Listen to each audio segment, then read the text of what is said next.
Mutombo, bienvenue.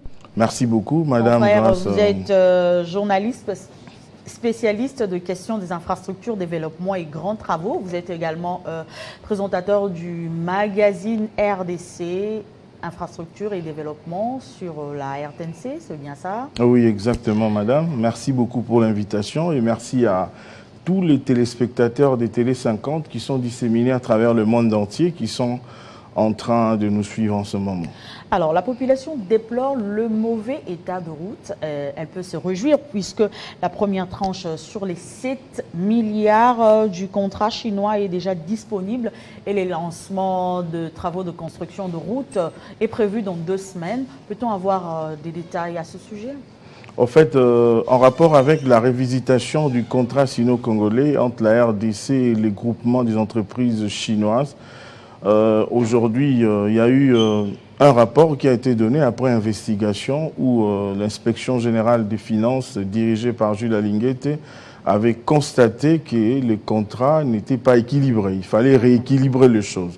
Alors après, ces rééquilibrages ne sont passés de 3,5 milliards pour arriver jusqu'à 7 milliards de dollars américains que la partie chinoise devrait donner dans les 5 ans de ces quinquennats pour la construction des infrastructures. Alors, à ce jour, les fruits, j'ai aimé votre introduction, vous avez dit que ça commence à porter déjà des fruits, grâce à la vigilance d'un homme, Jules Alinguete Kei, qu'il faudrait saluer, et saluer aussi le bon casting que le chef de l'État avait fait, parce que, vous savez, madame, l'IGF existait, mais elle ne travaillait pas comme elle travaille aujourd'hui. Il a fallu que Félix Antoine Tshisekedi Tshilombo vienne pour restructurer, c'est-à-dire ressusciter, je voulais dire, ressusciter cette structure qui traque aujourd'hui les bandits financiers, qui travaille dans la lutte contre la corruption à travers la République démocratique du Congo. Aujourd'hui, nous sommes très heureux de voir qu'il y a 650 millions de dollars américains pour la construction des infrastructures routières. Et vous venez de le souligner que dans 2 semaines, les travaux vont démarrer pour ici à Kinshasa. Et dans la première semaine du mois de juin, déjà, les travaux qui concernent d'autres provinces vont devoir aussi démarrer. Ici à Kinshasa, par exemple, c'est qu'il faudrait annoncer, parce que c'est une très bonne nouvelle que les Kinoises et Kinois puissent savoir qu'ils auront une route de la rocade. La rocade, c'est une route des ceintures qui va faire la ronde de la ville de Kinshasa. C'est comme une ceinture. Vous voyez, comme je me suis habillé comme ça, j'ai une ceinture. On peut commencer, c'est-à-dire quelqu'un qui a Massine à Petro-Congo, par exemple, qui veut venir en ville, il n'aura plus besoin de prendre Lumumba. Il peut aller à partir de cette route de la rocade, regagner la ville. Quelqu'un qui est à Lupin, par exemple, qui veut venir en ville, il n'aura plus besoin de prendre l'avenue Ngouma.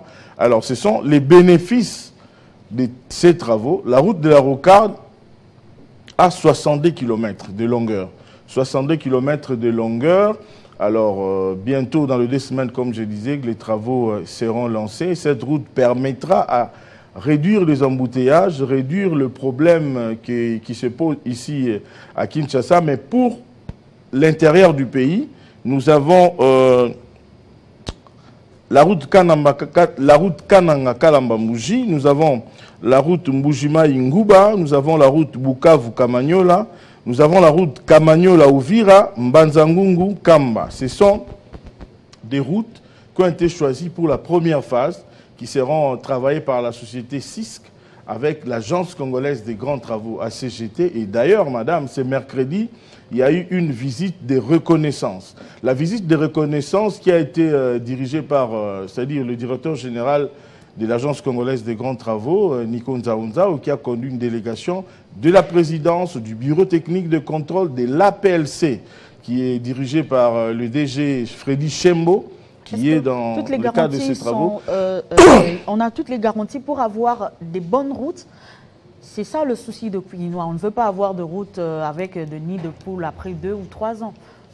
Non, non, là je peux vous rassurer et c'est le devoir que nous aussi journalistes nous devons faire pour crier à ces sociétés qui vont réaliser ces travaux parce qu'il faudrait qu'on construise des routes qui vont durer 50, 40 ans.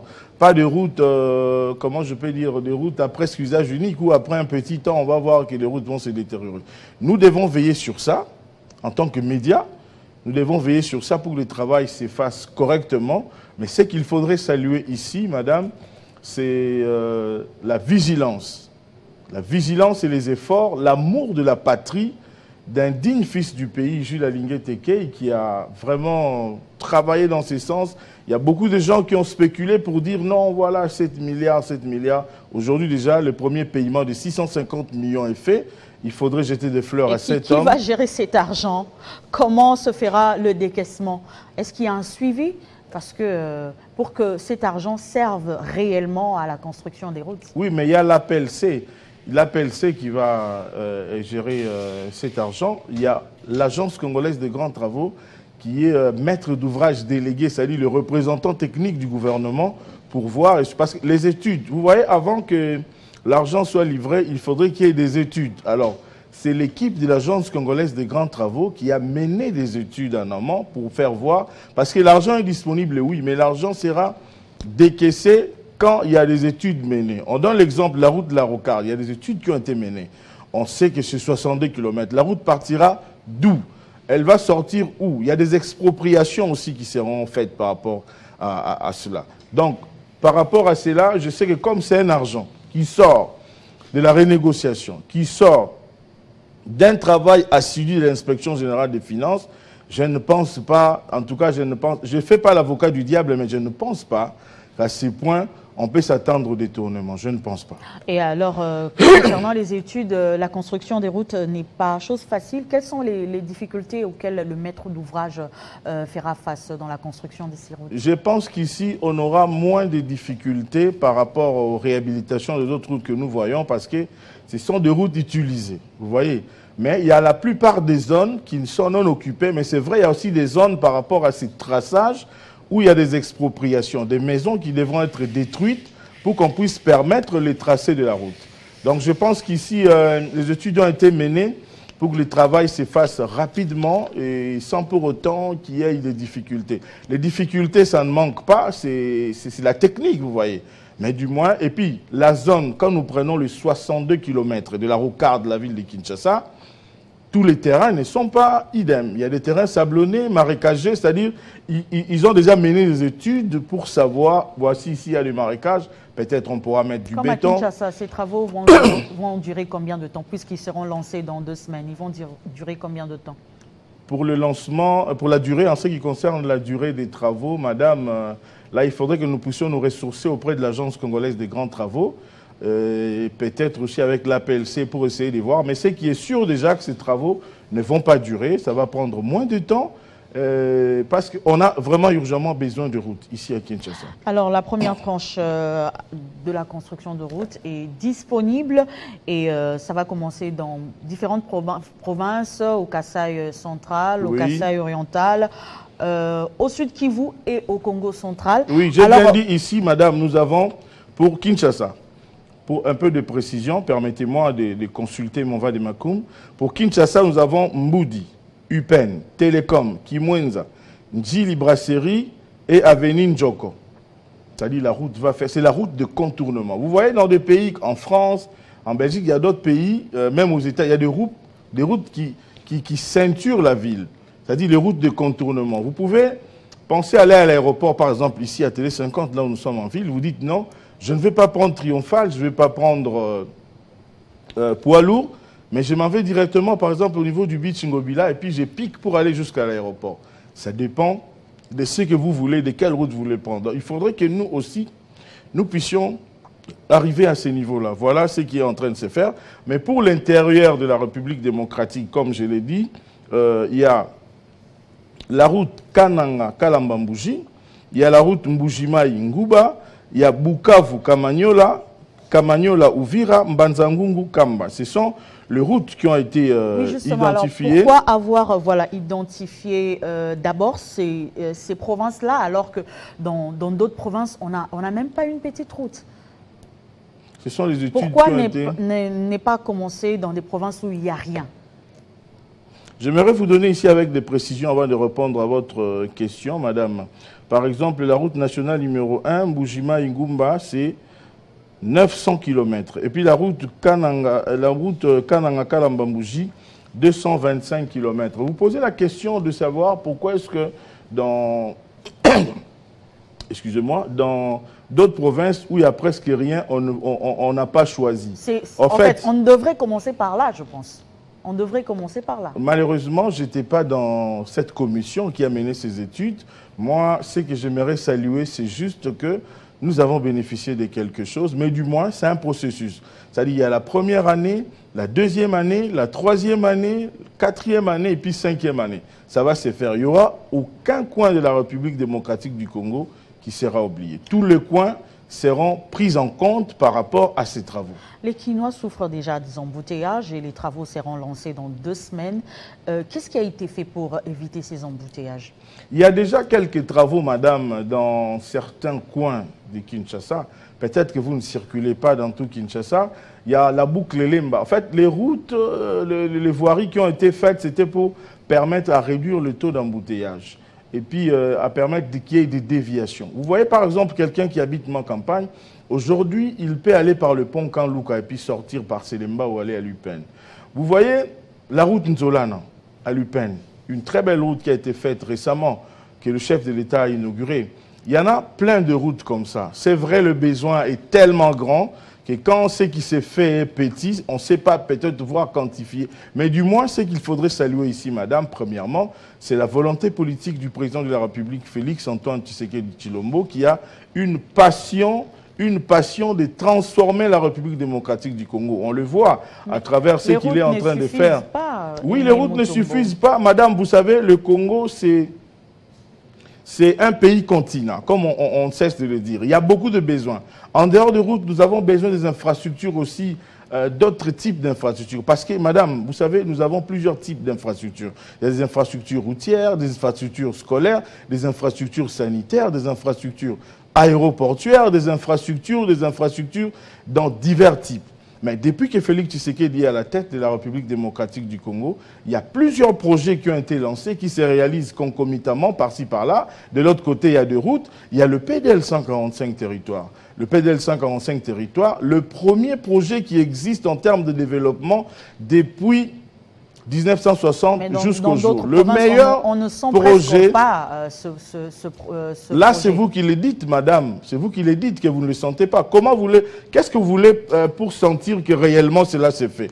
Peut-être la communication qui est moindre, mais je vous dis, moi qui vous parle, j'ai eu la chance et l'opportunité de faire plusieurs territoires sur les 145 pour voir la matérialisation de ce projet. Ce projet doit continuer encore parce que c'est le développement à la base. Depuis que le Congo existe, nous n'avons jamais vu un tel projet où les travaux se réalisent concomitamment partout en République démocratique du Congo.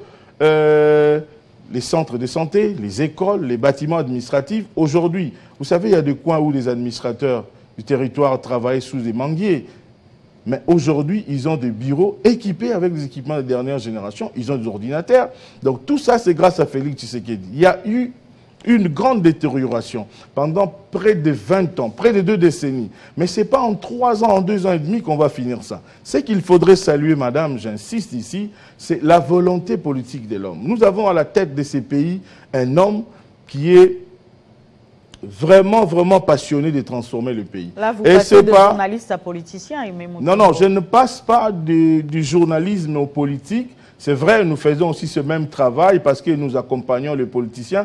Mais ici, je parle en termes des infrastructures. Vous savez, madame, si les pays de Lumumba, les pays de Tshisekedi Etienne, les pays de Musée Laurent Désiré Kabila est en retard de développement aujourd'hui, c'est parce que nous avons enregistré plusieurs détournements. Voilà ce qui nous a donné le retard. Quand on parle développement, on parle infrastructure. Les développements riment avec les infrastructures. Et en plus, madame, dans des pays très développés, dans des pays en voie de développement, les infrastructures sont les secteurs de la réélection. Si vous voyez même Félix Tshisekedi avoir plus de 63%, plus de 73%, c'est tout simplement parce que déjà le PDL à la base a fait comprendre aux gens, les gens qui étudiaient dans les écoles en paille, les écoles en rameaux aujourd'hui étudient... Là, c'est votre avis, ce n'est pas l'avis du Congolais, du téléspectateur qui nous suit au fin fond. Je vous dis, madame, ces téléspectateurs-là dont vous faites allusion, nous avons rencontré ces téléspectateurs-là. Nous avons parlé avec ces téléspectateurs. Nous les avons interrogés à travers plusieurs documentaires que nous avons pu réaliser. Aujourd'hui, à moins que peut-être les gens soient de mauvaise foi, il y a eu 3 agences qui ont été sélectionnées par rapport à la construction du PDL 145 territoires. Le Bureau central de coordination, le BCECO, a livré beaucoup d'ouvrages, et le bureau central dirigé par Jean-Marie Moulumba et la cellule d'exécution et de financement en faveur des États fragiles, Alain Lungungu Kisoso. Beaucoup d'ouvrages, beaucoup d'infrastructures. S'il y a des gens qui doutent peut-être, permettez-moi, ces gens peuvent consulter la chaîne YouTube Memutombo. Ils vont voir province par province parce que nous avons réalisé un grand travail. La publicité de votre chaîne YouTube. Non, non, j'ai bien demandé avec votre permission, madame, parce qu'il y a des gens qui peuvent se poser des questions qui n'ont pas eu peut-être la chance de voir cela. Mais lors de la campagne électorale, la population a parlé au chef de l'État.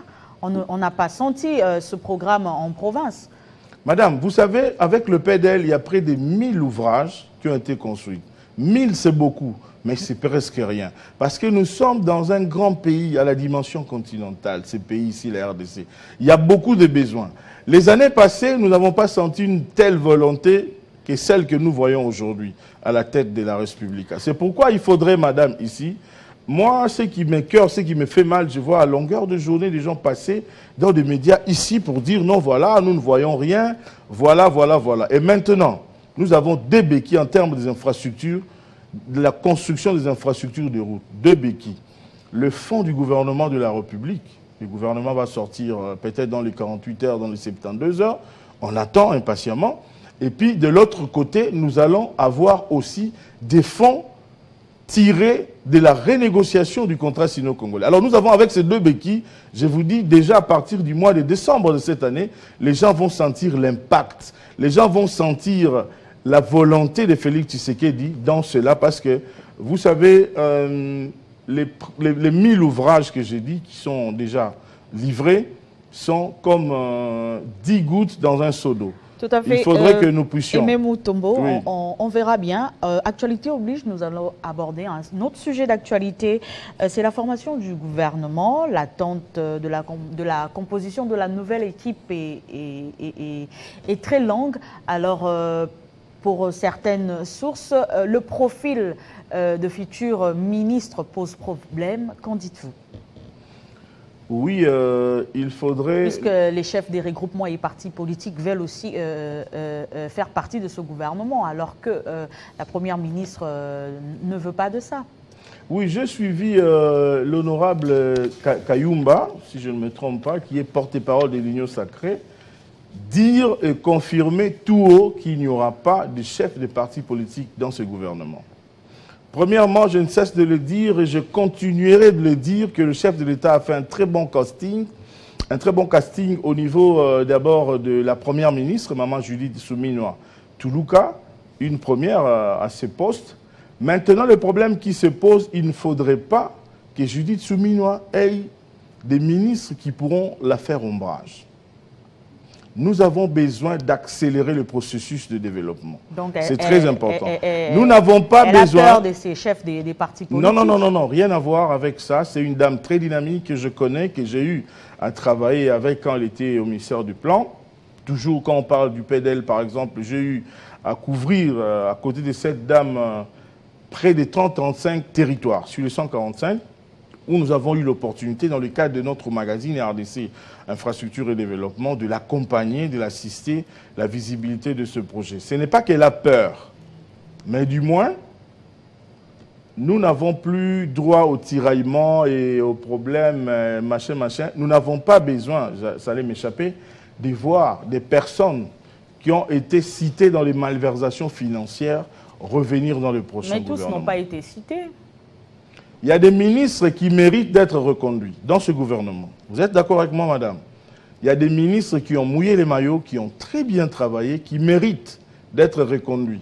Mais ce n'est pas à moi de décider, c'est au chef de l'État et à la première ministre de voir comment est-ce qu'ils peuvent faire les choses. Nous avons besoin, premièrement, de la réduction du nombre de ministres, la taille du gouvernement. Et nous avons besoin des personnes dynamiques. Pour la plupart, moi je souhaiterais qu'il y ait des technocrates que des politiciens, pour que nous puissions avoir les résultats le plus vite que possible. Vous savez, le chef de l'État, lors des élections passées, a eu 73% et demi des voix. Il est très redevable aujourd'hui. S'il y a quelqu'un qui a une grande dette aux Congolais vis-à-vis des Congolais, c'est Félix-Antoine Tshisekedi. Alors on doit passer à la vitesse supérieure pour faire avancer les choses. Madame, nous n'avons plus besoin de retard. Alors, par rapport à tout ça, il ne faudrait pas que nous puissions avoir des gens qui viennent apprendre à la tête des ministères qui leur seront confiés. Non. Nous avons besoin de personnes dynamiques, des personnes qui peuvent donner des résultats le plus tôt que possible pour que nous puissions avancer, récupérer ces petits retards parce que le gouvernement, normalement, il devait être déjà mis en place. Le bureau définitif de l'Assemblée nationale également. C'est pour une première en RDC. Qui bloque également la formation du gouvernement, selon certains politiques. Exactement. Parce que, dites-moi, madame, aujourd'hui, le gouvernement soumis est en place. Mais qui va installer et investir ce gouvernement-là? C'est le bureau définitif de l'Assemblée nationale. C'est-à-dire le bureau provisoire a déjà fait ses tâches. Alors, il reste la dernière tâche pour ce bureau, c'est-à-dire d'organiser les élections du bureau définitif. Alors, il y a beaucoup d'attentes par rapport à ce nouveau gouvernement. Mais du moins, moi je dis aux Congolais que nous ne puissions pas perdre espoir. Croyons et espérons parce que les bonnes choses sont à venir déjà. Mais sur le plan sécuritaire, qu'est-ce qu'on peut attendre de ce gouvernement? Sur le plan sécuritaire, qu'est-ce qu'on peut attendre de ce gouvernement? Mais ce sont des solutions. De finir la guerre que nos frères et sœurs... à venir. Madame, quelle que soit la durée de la nuit, le soleil finit toujours par apparaître. Moi, je suis confiant, je sais que cette guerre va finir et elle va rentrer du Rwanda là où elle est venue. Donc, que nous soyons patients. Il y aura des solutions. Essayez de voir un peu le souci du chef de l'État. Comment est-ce qu'il est en train de se déployer?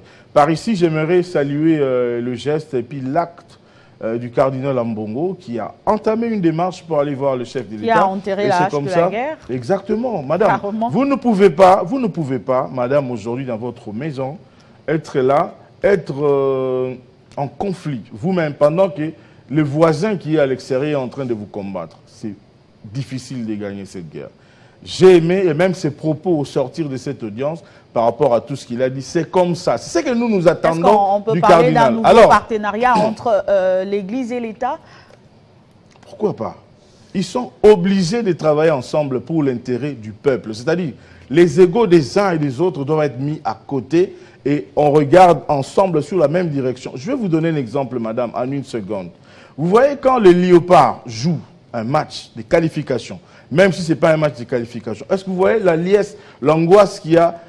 Là, je ne vois pas opposants, je ne vois pas société civile, je ne vois pas pouvoir. Tout le monde nous regarde sur la même direction. On se dit non, voilà, on doit gagner. Et quand on marque le but, constatez même si vous êtes chez vous, sortez un peu sur votre avenue, vous allez voir les gens qui frappent à la porte. C'est d'écrire, même si vous côtoyez les opposants, même si vous côtoyez ceux du pouvoir, vous allez voir que c'est l'unanimité. Alors, j'aimerais que cette unanimité puisse être également au niveau de nos aînés qui sont dans l'opposition.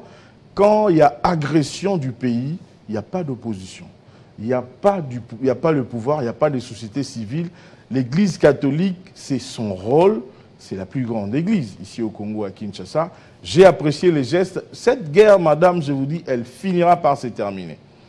Même s'il y a des gens ici au Congo, ça aussi on doit se le dire, il y a des gens qui sont ici au Congo, certaines autorités qui sont des mèches avec l'ennemi. Alors ça doit cesser cette hypocrisie. Ça doit complètement cesser parce que nous voulons avancer. Avec cette guerre, ça freine l'élan du développement. Pourquoi? Parce qu'il y a beaucoup de fonds qui devaient être alloués à la construction des infrastructures, ça et là, qui sont envoyés là-bas, qui sont destinés au niveau de l'Est pour essayer d'habiller les militaires, de les nourrir, d'acheter des munitions et tout ça. Alors, une fois si cette guerre finissait, cet argent qui est destiné à la guerre, vous allez voir que cet argent sera affecté au développement. Aimé Mutombo, merci d'avoir répondu à notre invitation. On va prendre le Merci madame, permettez-moi en une seconde pour terminer le mot de la fin quand même madame. Merci beaucoup pour l'invitation et j'aimerais rassurer à la population que ce quinquennat, vous allez avoir beaucoup de changements et beaucoup de transformations. Et pour terminer, j'aimerais féliciter madame Jules Alingué Tekei pour ce travail extraordinaire. C'est ce genre d'homme d'État que nous avons besoin en République démocratique du Congo pour booster le développement. Merci, on prend le deuxième invité.